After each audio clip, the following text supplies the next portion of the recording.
Hey guys, welcome back to the bench. I've got something that I think is really cool for you today. So I picked up this solid silver pocket knife. It's hand engraved, it's from the 1850s, right? And I would like to use it to replace my everyday carry, this one. Now the only issue with this is that it doesn't have a pocket clip like my old one does. So I've fashioned an engraved one out of silver to attach to it. So I'd like to run you through attaching this and making a new piece from an old one. So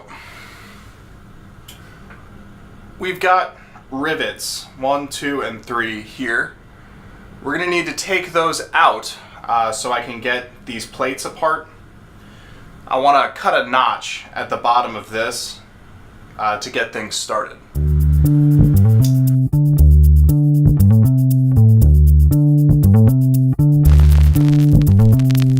I started by using a 1mm drill bit to begin drilling out the rivets. Once I drilled below the bottom of the side plate, I flipped the knife over and repeated the process on the other side. The rivets were actually bigger than the drill bit, so what remained after drilling needed to be removed with a straight-sided burr and a conical cutting burr. With the end rivets drilled and burred away, the knife blade slipped right out, and I could slide the 3 plates that make up the handle apart.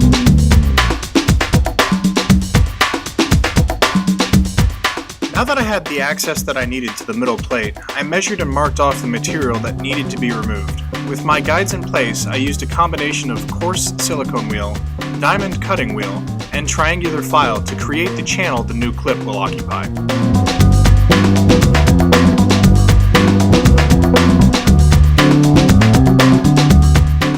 With everything fit correctly, it was time to move on to the Orion. I'm using 40 millisecond pulses at 6 kilowatts of power in a triangular waveform to fusion weld the new clip into its channel.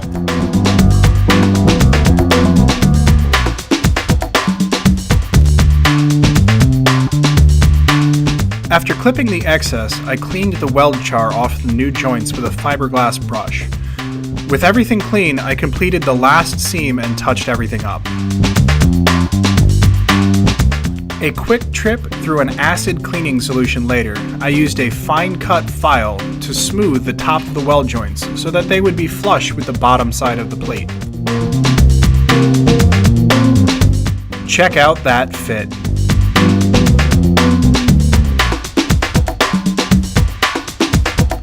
I intend to use sterling silver tube to pin the knife back together.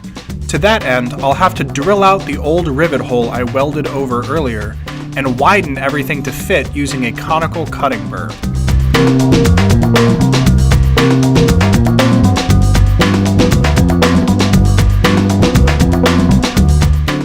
Once I've got the tube positioned correctly, I'll saw it off and use a straight-sided burr to prepare each end of the tube to be formed into a new grommet-style rivet. The top side of the knife gave me trouble because the middle plate acts as a spring bar. I had to push a bead engraver all the way through to line the plates up, and then push the graver back out with the tube.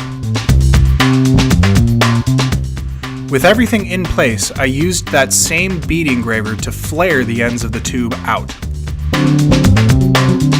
Once each end had been flared out enough, I used a set of Lindstrom stone setting pliers to crush the ends flat at the same time. This is important because it forces the tube to bulge outward just a little bit inside the plates, which creates a tighter fit.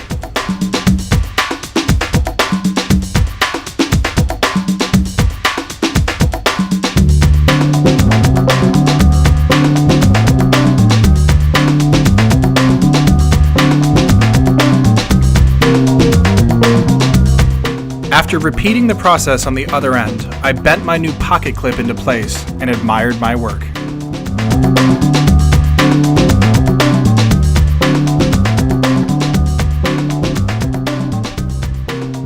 Alright guys, so that is what that looks like. I'm super thrilled with the way that it came out. I've got to do final polish, get the tops of those rivets looking correct, but other than that, it's exactly what I hoped for. I got that new clip put in, the whole thing's perfect, and I didn't touch any of the engravings. Super thrilled. Make sure you check out the high definition gallery for, while I was doing everything, and then our next video here. Until the next time we see you guys, it's always a pleasure.